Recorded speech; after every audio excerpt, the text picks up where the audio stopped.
সুপ্রিয় দর্শক, আশা করি আপনারা সবাই ভালো আছেন এবং সুস্থ আছেন। ইয়োর্স এডুকেশন ইজ আওয়ার অ্যাচিভমেন্টে আপনাদের প্রত্যেককে স্বাগত জানাই। আপনারা যারা চাকরির পরীক্ষার জন্য প্রস্তুতি নিচ্ছেন, আমার এই ক্ষুদ্র প্রচেষ্টা হয়তো আপনাকে কোনোভাবে সাহায্য করতে পারে।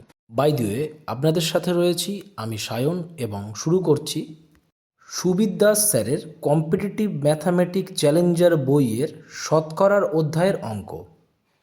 দেখুন, এখানে বলছে একটি পরীক্ষায় 60% ছাত্র ইংরাজিতে পাশ করে, 70% ছাত্র হিন্দিতে পাশ করে এবং 40% উভয় বিষয়ে পাশ করে।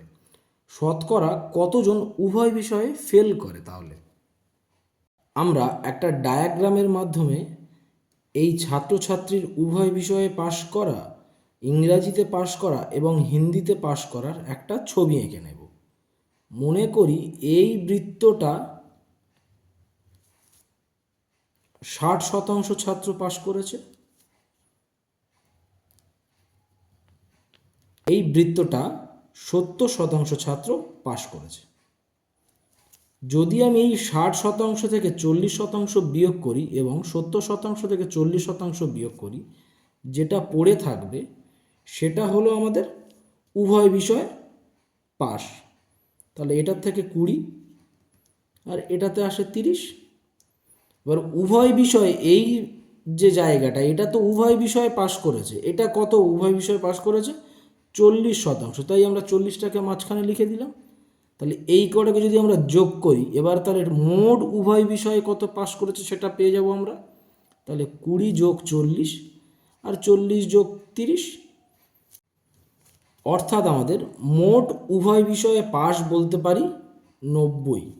মোট উভয় বিষয়ে পাশ,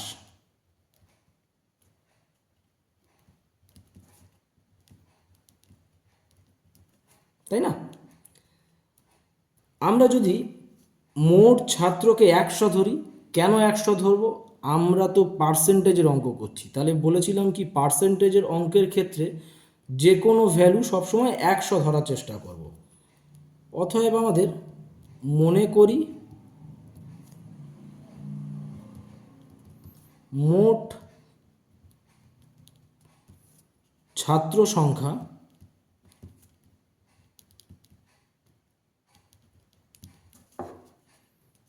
সমান সমান 100, আর মোট পাশ করেছে কত? 90। এই 100 থেকে যদি 90কে আমরা বিয়োগ করি, তাহলে আমাদের কত পড়ে থাকে? 10%, তাই না? তাহলে এই 10 আমাদের তো মোট ফেল, তাহলে 10 হচ্ছে মোট ফেল।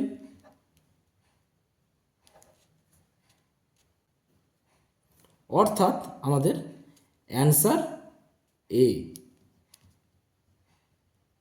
ধন্যবাদ।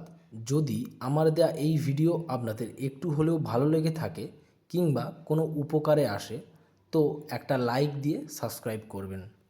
এবং ভিডিও চলাকালীন যদি কোনো ভুল ত্রুটি হয়ে থাকে এবং আপনাদের যদি কোনো সাজেশান দেওয়ার থাকে, তো কমেন্টে জানাতে ভুলবেন না।